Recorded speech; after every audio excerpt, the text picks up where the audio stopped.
Hello दोस्तों, चलिए आज के लेक्चर में हम सॉल्व करेंगे सिंगली रेनफोर्स बीम डिजाइन के ऊपर एक इंटरेस्टिंग न्यूमेरिकल। वो भी बैठ के बड़े आराम से अपने अपने घर, और आपके साथ रहेंगे ऑब्वियसली आपके अपने अविनाश सर।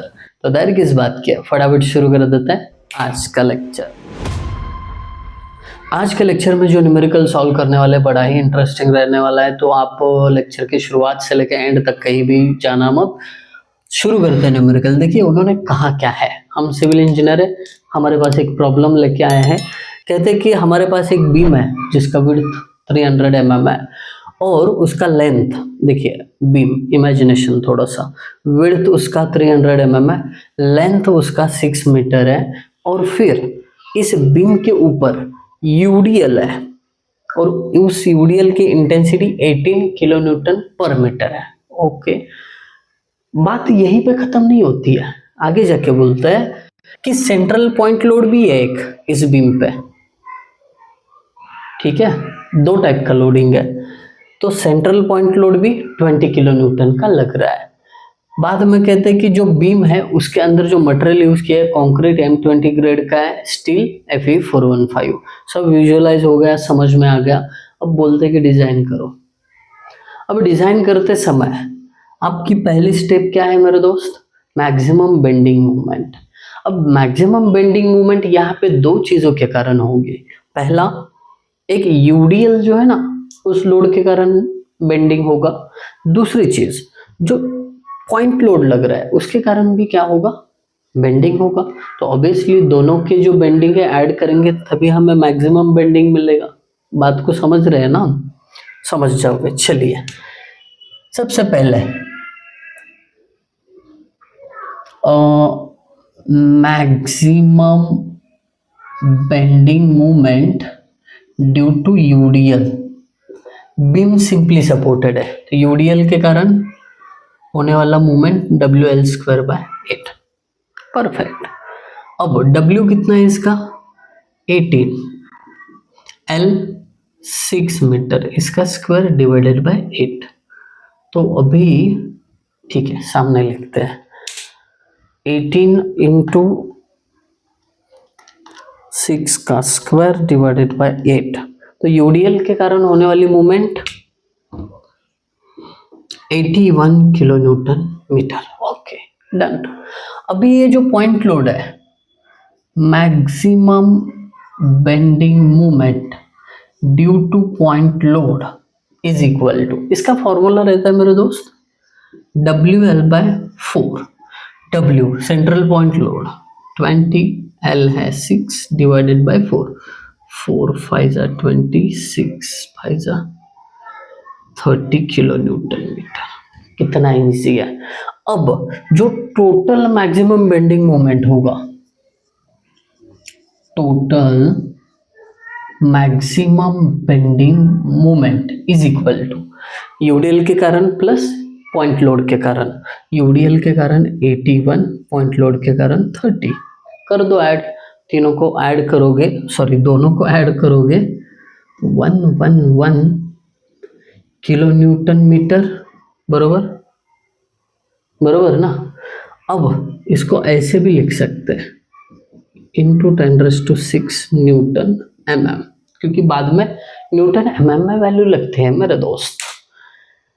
ठीक है, अब आगे बढ़ते हैं। एक बार आपको मैक्सिमम बेंडिंग मूवमेंट जो टोटल है वो मिल गया, फिर इसके बाद ज़्यादा खुश मत होना, फैक्टर्ड भी करना बाकी है। तो फैक्टर्ड बेंडिंग मूवमेंट कर लेते हैं। इसको क्या कर लेते हैं? फैक्टर्ड। फैक्टर्ड घाई घाई में भूल जाते हैं ये चीज़ हमेशा, तो अभी इसको फैक्टर्ड करेंगे। 1.5 इंटू 111 इंटू 10⁻⁶, तो ये आ जाएगा, देखते हैं कितना आता है। 111 इंटू 1.5, 166.5, 166.5 इंटू 10⁻⁶ न्यूटन mm। होश, पहला स्टेप खत्म। मैक्सिमम बेंडिंग मोमेंट में फैक्टर्ड बेंडिंग मोमेंट निकाल लिए हम। ठीक है, अब इसके आगे वाला स्टेप करने से पहले फोन को थोड़ा फ्लाइट मोड पे डालते हो, अगर किसी का फोन आ गया बीच में तो फिर कल्याण हो जाएगा। ठीक है, अभी मैसेज आया तभी समझ में आया। ठीक है, अब आगे बढ़ते हैं। स्टेप नंबर 2 क्या है? स्टेप नंबर 2 हमारा है MU लिमिट। MU लिमिट यानी लिमिटेड मूवमेंट ऑफ रेजिस्टेंस, कई लोग इसको MU मैक्स भी बोलते हैं, मैक्सिमम मूवमेंट ऑफ रेजिस्टेंस। अब इसको निकालने के दो तरीके हैं। जो एक मैंने बोला कि grade wise, steel grade wise फॉर्मूले हैं, और दूसरा MU limit is equal to 0.36 FCK B XU max in bracket O वाला। तो मुझे अभी MU लिमिट का यहाँ पे 415 के लिए फॉर्मूला पता है, 0.138 FCK BD स्क्वायर। एक ये ऑप्शन, दूसरा वो 0.36 वाला फॉर्मूला डिजाइन स्टेप में कल भी मैंने बता दिया था। तो आप लोग या तो वो फॉर्मूला यूज करो या फिर ये, दोनों में से कोई भी फॉर्मूला यूज करो, वैल्यूज नियर अबाउट सेम ही आते हैं। अभी क्या करेंगे, खाली इसमें वैल्यूज पुट करेंगे तो काम हमारा आसान हो जाएगा। 0.138 FCK 20, B का वैल्यू 300 और D नहीं पता है तो एज इट इज रखो।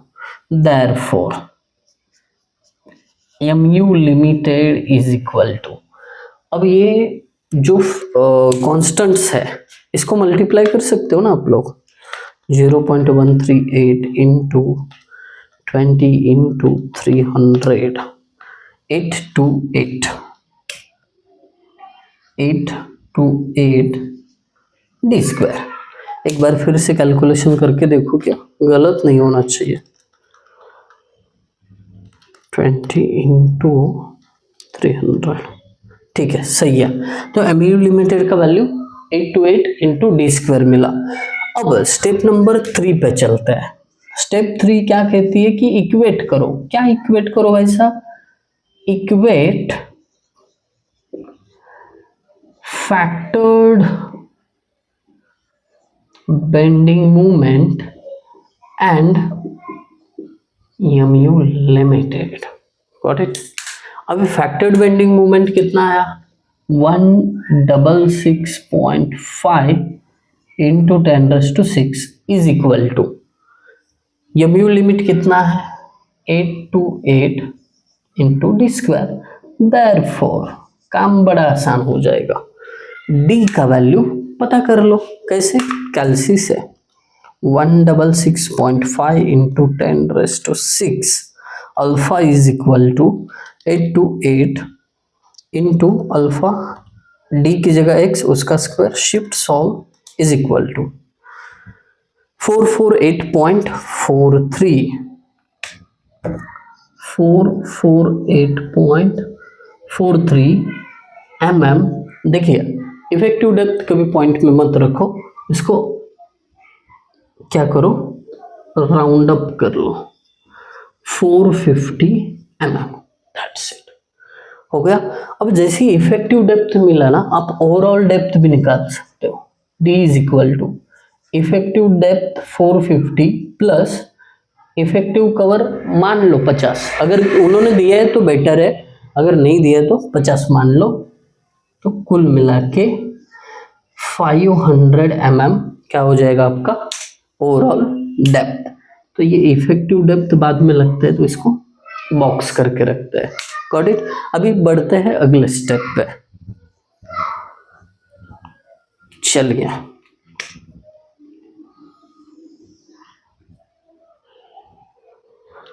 अगला स्टेप क्या है? Step number 4, area of steel. दोस्तों इसका फॉर्मूला याद रखने में ना बहुत सारे लोगों को दिक्कत होता है, बट ये फॉर्मूला जो है AST का, ये आपको स्लैब डिजाइन में भी काम आएगा, तो याद रखो इसको अच्छे से। 0.5 FCK upon Fy into 1 minus under root 1 minus 4.6 factored bending moment upon FCK BD square और ये BD, दैट्स इट। इतना सिंपल फॉर्मूला है। अभी वैल्यू पुट करते हैं। 0.5 FCK का वैल्यू 20, FY है 415, 1 minus under root 1 minus 4.6, factored bending moment पे ध्यान होना चाहिए।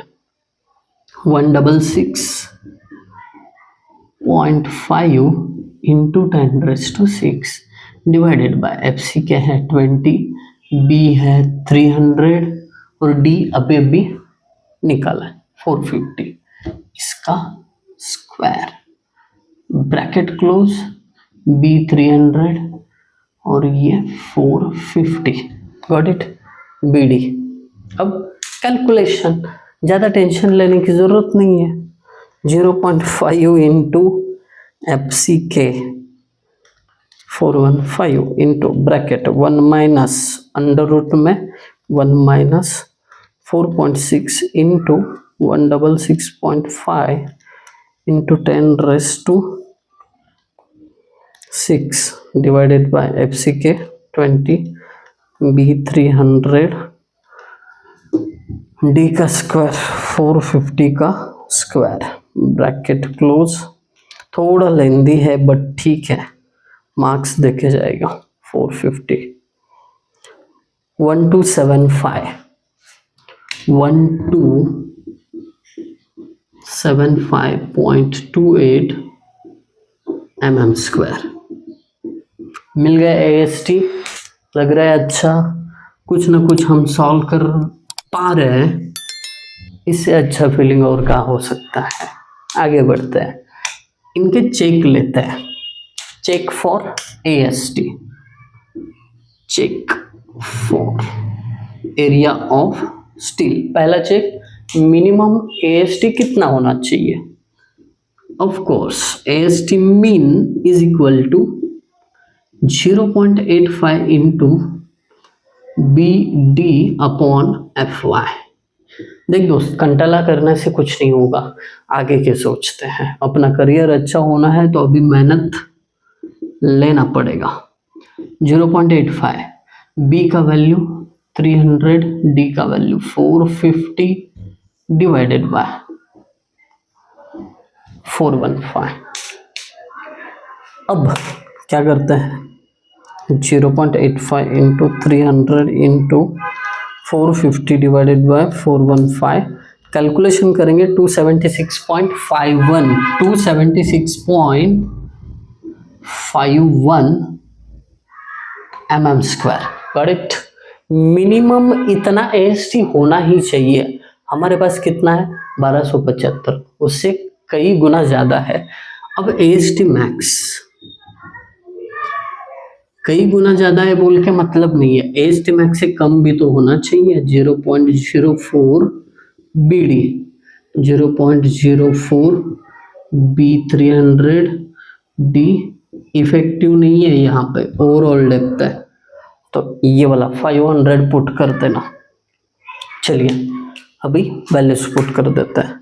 0.04 300 into 500, 6000।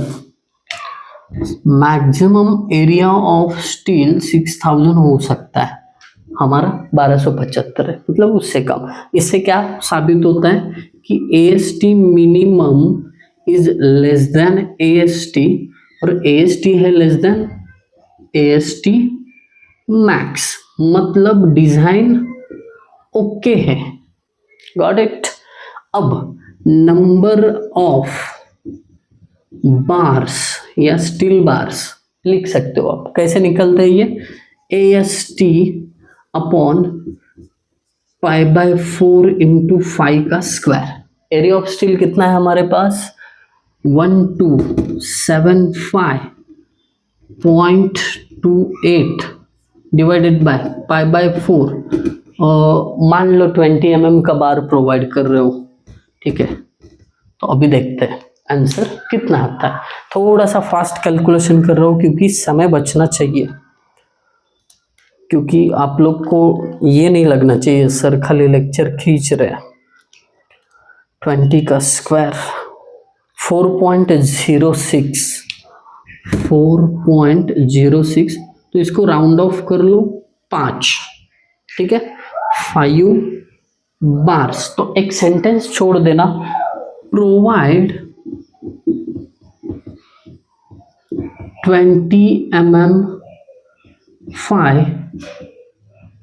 5 bars, that's it. Okay, इसके बाद डायग्राम का टाइम है। तो डायग्राम बहुत अच्छी तरीके से सजा धजा के निकालो, क्योंकि अगर एंड अच्छा होगा तो मार्क्स पूरे मिलेंगे, अदरवाइज मार्क्स यहाँ पे डायग्राम के काटे जा सकते हैं।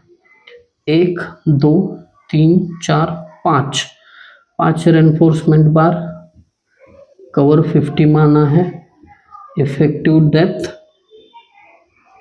450 है, विड्थ 300 है, ये mm वगैरह लिखो रे बाबा।